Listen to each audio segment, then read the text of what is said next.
Thank you, Laska. 5 minutes. Thank you. I too would like to join with my colleagues in wishing Minister Flanagan the best of luck in his new position. I welcome the opportunity to convene here today to debate. To have this debate, and I must say, like others, I think we're all, and it's good to see again, as others have referred to, the power of the seanad when we are together, and that it is good to see a united House here today on one fact, that we are all against crime, we are all against killing, and we are all against the unnecessary suffering that has been that is going on in Gaza at the moment.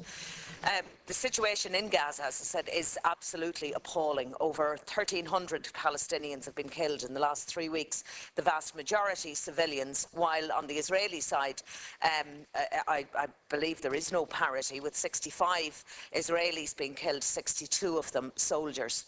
And I think that just kind of sums up the disparity between the two sides.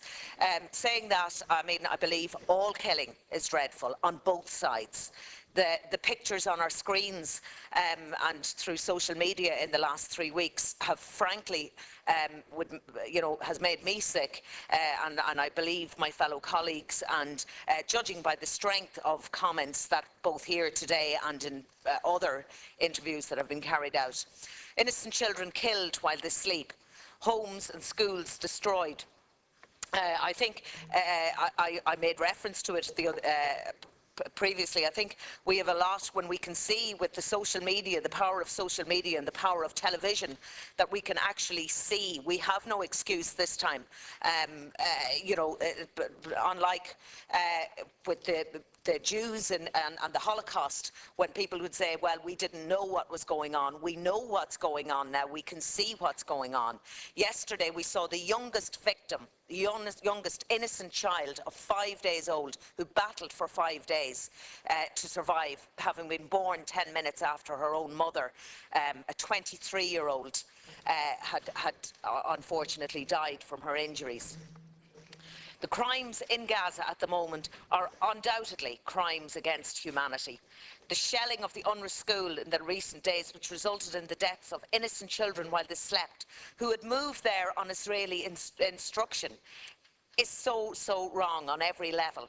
It has to be considered a crime against humanity and a war crime. It is also wrong for the firing of rockets by Hamas into Israel. As I said, both sides, we have to look at it. But Israel are in a much stronger position, and as I said, there is no parity between the two. They have the power to render many of the rockets ineffective, and very few casualties have resulted there. So I think, what can we achieve, Minister? What can we achieve today by reconvening? How can we get both sides? How can we encourage them to stop this dreadful conflict? How can they be encouraged to approve an immediate ceasefire? And we have to call today for an immediate ceasefire, monitored by the UN. I think we have to look at the similarity between Northern Ireland, as Senator Quinn has referred to. I know myself, growing up, living on the border and witnessing and being afraid, and that was, I mean, we had the sanctuary to kind of come back south of the border, but that every time you went north of the border, you were afraid that you might be caught up in some of the violence there. This is a much greater scale. But if somebody had even said 10 years or 20 years ago that we would be in the situation here in this country, and that is, as we said, through external communication and conversation and getting other people to sit down and speak, that's the key. Thank you, Laska Hirlock.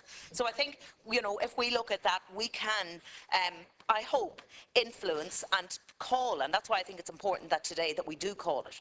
I do believe that Israel, like every other country in the world, has the right to defend itself, but this right does not negate the rights of others.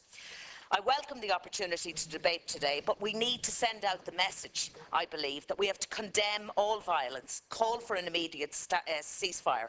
We have to stand up. We must stand up, and I think by even convening here today, we have shown that we are standing up. We must look at enforcing sanctions, that I agree with. People have to be held accountable.